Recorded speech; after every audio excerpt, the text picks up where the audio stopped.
पड़ोसी मुल्क बांग्लादेश से है।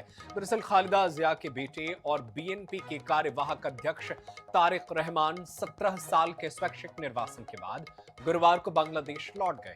तारिक रहमान के स्वागत ढाका की सड़कों पर बांग्लादेश नेशनलिस्ट पार्टी के नेताओं, कार्यकर्ताओं और समर्थकों की भीड़ उमड़ पड़ी। इस मौके पर ढाका की सड़कों की विभिन्न स्थानों पर एलईडी स्क्रीन लगाई गई और उनके वीडियो दिखाए गए। तारिक रहमान ने बांग्लादेश के हवाई क्षेत्र में प्रवेश करने के बाद अपनी तस्वीर पोस्ट की। तारिक ने अपने फेसबुक पेज पर अपनी एक तस्वीर पोस्ट करते हुए लिखा कि 6314 लंबे दिनों के बाद बांग्लादेश के आसमान में उनका विमान सिलहट के उस्मानी हवाई अड्डे पर उतरा।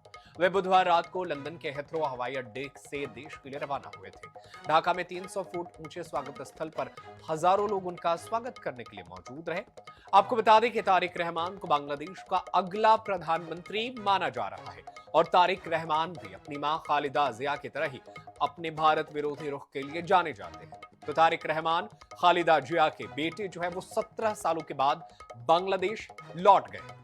तारिक रहमान का वनवास खत्म हुआ है जब से मोहम्मद यूनुस की जो कार्यकारी सरकार है, अंतरिम सरकार चल रही है, इसी में वो लौटे हैं। फरवरी में चुनाव होना है। ऐसे में माना जा रहा है कि ये बीएनपी की तरफ से, खालिदा जिया की पार्टी की तरफ से वो सबसे प्रबल दावेदार हैं जो चुनाव के बाद प्रधानमंत्री बन सकते हैं।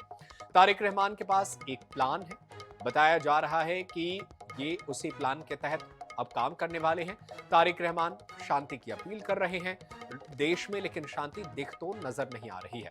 पूर्व प्रधानमंत्री खालिदा जिया के बेटे हैं तारिक रहमान, प्रधानमंत्री के मजबूत दावेदारों में से एक है। 12 फरवरी बांग्लादेश में आम चुनाव है। ऐसे में उनका इस समय आना, दिसंबर में आना और जनवरी फरवरी में चुनाव है, ऐसे में उनका आना बेहद अहम है। जैसे आए, उन्होंने 17 मिनट का भाषण दिया, 3 घंटे का रोड शो किया। बड़ी संख्या में बांग्लादेश के नौजवान जो है वो उन्हें देखने के लिए, सुनने के लिए सड़कों पर पहुंचे थे।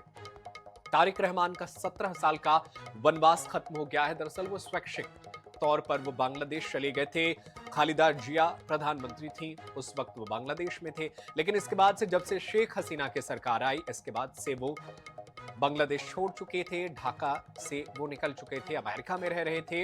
इसके बाद अब वो जब वापस लौटे हैं तो ऐसे समय पर लौटे हैं जब बांग्लादेश में चुनाव की प्रक्रिया जो है वो जल्द शुरू होने वाली है। ऐसे में उनका आना बेहद अहम है। आते ही उनको बड़ी संख्या में लोगों ने स्वागत किया।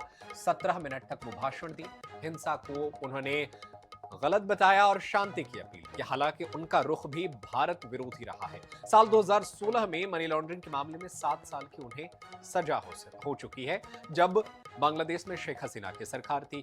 बीएनपी के वो कार्यकारी अध्यक्ष साल 2018 में बने। पूर्व प्रधानमंत्री खालिदा जिया के बेटे हैं।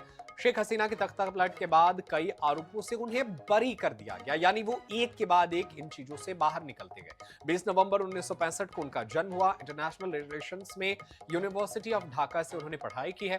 मुक्ति संग्राम में गिरफ्तार हुए 16 दिसंबर को रिहा किए गए, यानी साल 1971 में उनकी गिरफ्तारी भी हुई थी। बांग्लादेश की राजनीति में एंट्री 1988 में उन्होंने की। तारिक रहमान 17 सालों से बांग्लादेश से दूर रहे। 1994 में उनका निकाह डॉक्टर जुबैदा रहमान से हुआ और उन्हीं के साथ वो रह रहे थे।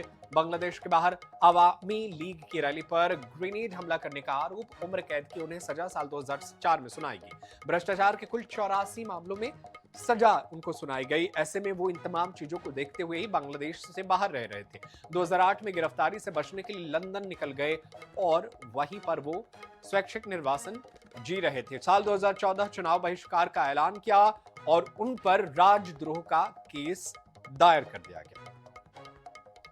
मनी लॉन्ड्रिंग के मामले में उन्हें 7 साल की सजा हो चुकी है। बांग्लादेश सभी धर्म के लोगों का है, ये कह रहे हैं तारिक रहमान। जब वो लौटे तो बड़ी संख्या में बांग्लादेशी लोग जो है वो वहां पहुंचे थे। उन्होंने कहा कि हमें नए बांग्लादेश का निर्माण करना होगा और जिस तरीके से पूर्व प्रधानमंत्री खालिदा जिया का रुख जो है वो भारत विरोधी रहा है, उसी तरीके से कहा जाता है कि तारिक रहमान का भी रुख जो है अगेंस्ट भारत रहा है।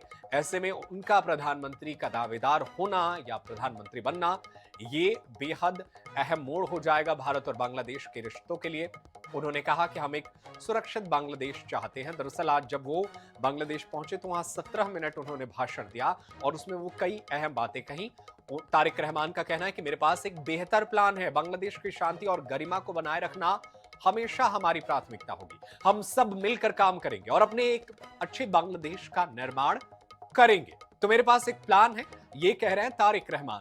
बांग्लादेश सभी धर्म के लोगों का है, हालांकि इससे सच्चाई जो है वो बिल्कुल उलट है और अल्पसंख्यकों पर लगातार हमले अभी हो रहे हैं। तारिक रहमान कहते हैं हमें नए बांग्लादेश का निर्माण करना होगा। बांग्लादेश की जनता अपना अधिकार वापस पाना चाहती है।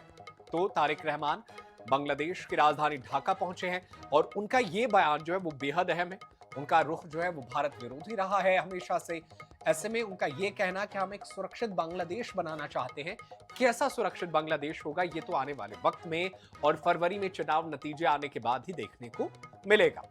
तो बांग्लादेश सभी धर्म के लोगों का है, ये कहना है तारिक रहमान का। दरअसल लंदन से वो बांग्लादेश की राजधानी ढाका पहुंचे हैं और वो तब आए हैं जब शेख हसीना की सरकार जो है बांग्लादेश से खत्म हुए 1 साल से ज्यादा का वक्त हो चुका है।